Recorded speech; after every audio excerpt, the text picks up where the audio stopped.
Yeah, exactly. I have a little bit of a split personality. In the morning, I like to piss you off by waking you up with some loud, annoying music. And then in the evening, I like to try to make up with you by making you laugh. You know, that's the GabberGirl part of it. Thanks to Jason Healy.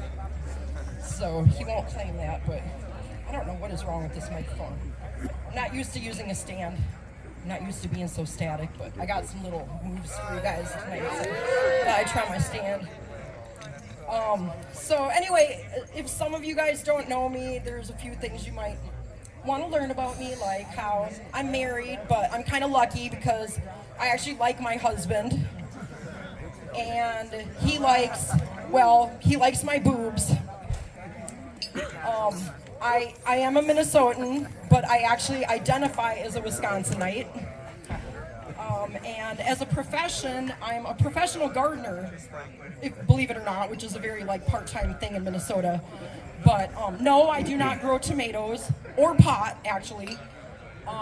What I do is I rake leaves and pull weeds and chop bushes for people that have more money than me. And see all that? That's like wax on, wax off for gardeners. I'm making the dance moves, right? Rake on, rake off. Pull that weed. So anyway, pretty soon I'm not going to be able to see my notes. And anyway, what a fucking party, right guys? What a weekend we're having so far. The weather has been fucking excellent. This might be I don't want to curse it. I'm not going to say anything actually, because we still have one more night. But yeah, the weather is excellent. Our host is even more excellent. Thank you, Kurt. His ranch is excellent. The entertainment is excellent. The lighting guys are fucking excellent. Thank you, Bishop. Thank you, Eric. Give them a hand, you guys. Right on. All the DJs have been on fire. All the sets are amazing. Well, except for mine. Mine was shit. But you guys are used to that by now. You've known for years I'm a horrible DJ, and you still keep booking me for some reason. So that's up to you.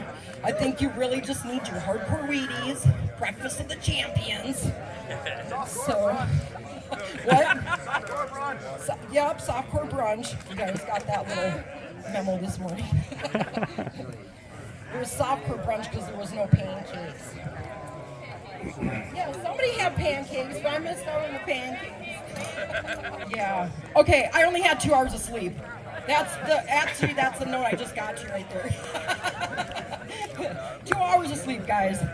And so anyway, yeah, if I really did annoy you with the DJing, you could blame it on my 2 hours of sleep. I'm pretty sure I was still high when I was DJing. That doesn't really make for good skills. Especially after I came off, there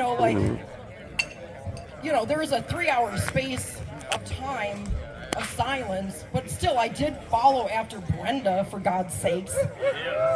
And in real life, she's a scientist, so she goes like this all day long, and like this, and Whereas I'm a gardener, and I fucking go like this all day long. There's a huge difference of styles there. So, how about that Brenda? Give it up for Brenda! Woo! I'm pretty sure she blew our minds and our hamstrings last night. Oh yeah, and she owes us 2 TVs, yes. Bounced right off the cross, that's never happened before. Vibrated right out. Didn't land on anybody's heads. Came very close to mine, but like I said, I'm lucky. Thankfully. And yeah, so anyway, there was talk last night about building a cult within the cult of Brenda. She's a fucking awesome preacher for our church. She was definitely preaching to the choir last night. Thank you, girl. Woo! Yeah, getting to these cult weekenders are a little bit hard because I'm a procrastinator. And even though I know they're coming for months and months, I still, like the night before, I'm still like ironing on letters on my shirts and looking desperately for my stuffed unicorn. Where is that fucking thing? I know it's around here somewhere. And, oiling my whip that I'm not even going to take out because it gets too dusty here. And I know, that's what I'm saying. Doing all those last minute things, and then It probably, I don't know, I'm just like a natural procrastinator. And when I'm at home, I'm very lazy, like super lazy. Like, for example, I drive my lawnmower down the end of the driveway to check the mail, but I don't actually use the lawnmower to mow the lawn. I just keep deer in the yard to do that. Yes, and then another thing, oh yeah, I don't rake up my leaves. Okay, last year's leaves are still on the ground, is what I'm trying to say. It's a little bit of an exaggeration, because if I really think hard about it, it's probably like 2 years worth of leaves on the ground. But remember what I said before. As my job, I rake leaves for rich people. So it's not like I really want to get home and rake leaves at my house. I mean, I can't pay myself enough. I just can't afford me, so that's not going to happen. And then another magical, wonderful thing I like to do is just see how long it takes for the dishes to disappear if I leave them in the sink. Thanks, baby. The only time that like being super lazy is useful is when the county tax assessor shows up at my house and says, "Well, Charm, you bought this house 3 years ago. Did you finish your addition yet?" Absolutely not. And I can prove it. So anyway, being lazy has its perks, but it makes it very hard to get ready for compound. And when I do finally get her all done, get it in the car, and get on the road, Google Maps says it's going to take about 5 hours to get here from where I live in Minnesota. But then somehow I enter some kind of time warp, and 10 hours later, I arrive. And I already need a fucking shower before I even start camping. So, this time, I left 2 days early. I didn't want to miss Brenda's set. Made it in time, finally. Got a semi-flat spot for camping, too. Actually, I wasn't going to mention this, but I thought I'd throw it in here. This is the most excellent party, and I have nothing to complain about, so I thought really hard what I could complain about. Let me just talk about the bathrooms for a minute. No, I'm not going to complain about the bathrooms. Their poop gets magically sucked out every morning when I'm sleeping or pretending to sleep. That's not what I'm complaining about. Fuck one-ply toilet paper. That's the only thing. The rest of it's awesome. Okay, guys? Tip-top tits. So anyway, I discovered DJ Brenda, I don't know, a few years ago on SoundCloud. I found a few of her sets, and I got really into this amazing DJ. She was so awesome.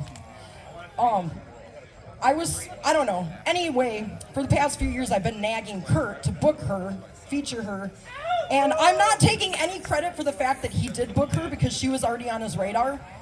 But I'm sure he's happy that I'm not nagging him anymore. I mean, the poor guy. He doesn't even have a wife, but he's got a nag. I mean, so anyway, this one night I was tripping. Oh yeah, doesn't all the best stories start out like that?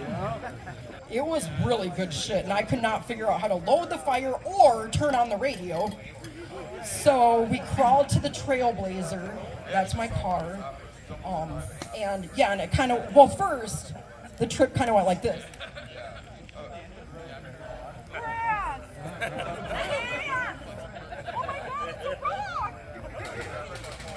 It wasn't even an agate.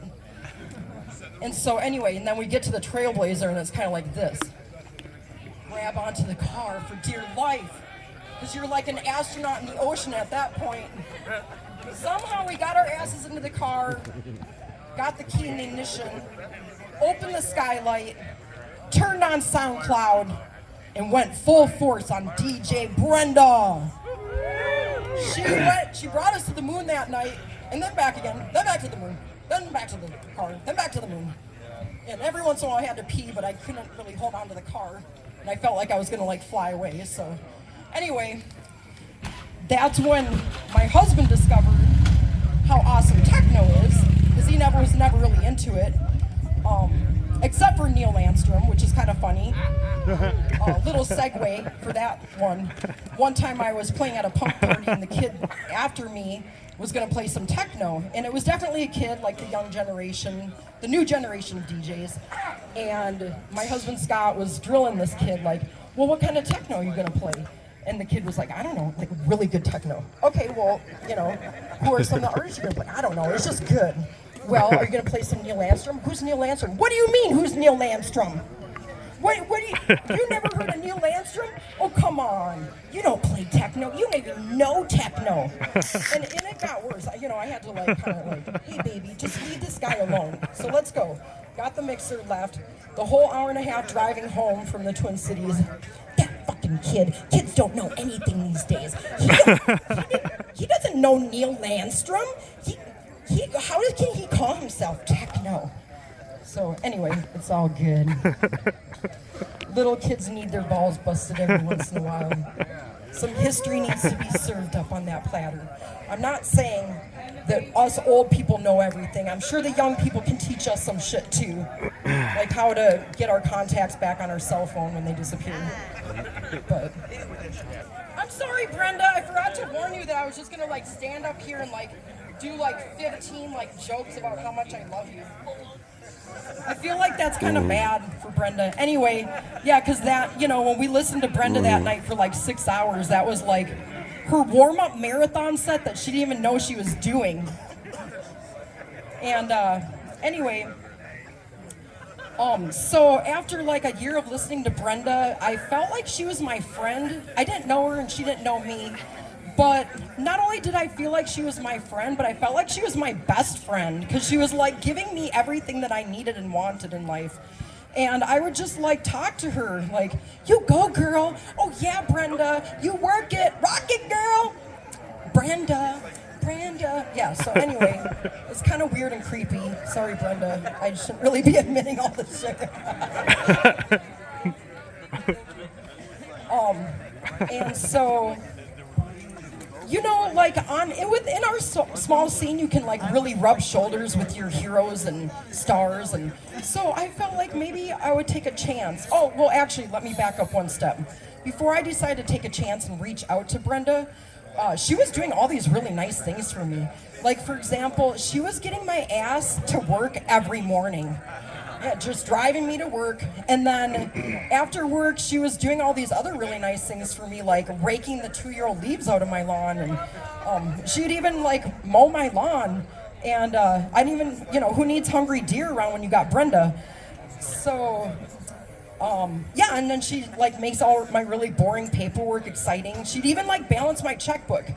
Okay, now it sounds like I'm slave driving Brenda.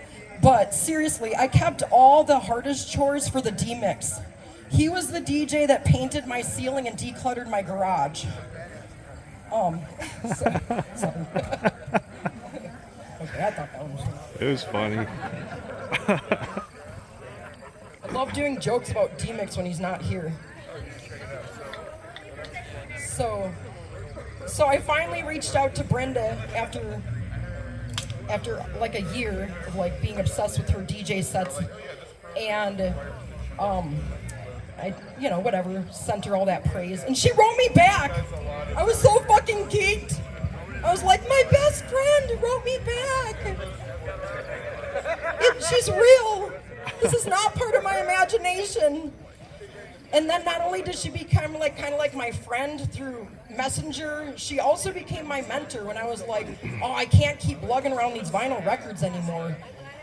Well, you guys know why. I talked about that last set. She was like, she helped me, she mentored me in the ways of digital DJing. And so then I got my tractor, which is why I'm maybe one of 3 DJs at this place that have a tractor. And I'm not talking about the sexy green tractor that sexy goth chick drives, you know, like Kurt's girlfriend. Not that tractor. I'm talking about that little sexy black tractor, spelled K with a Kult in the middle. Yep.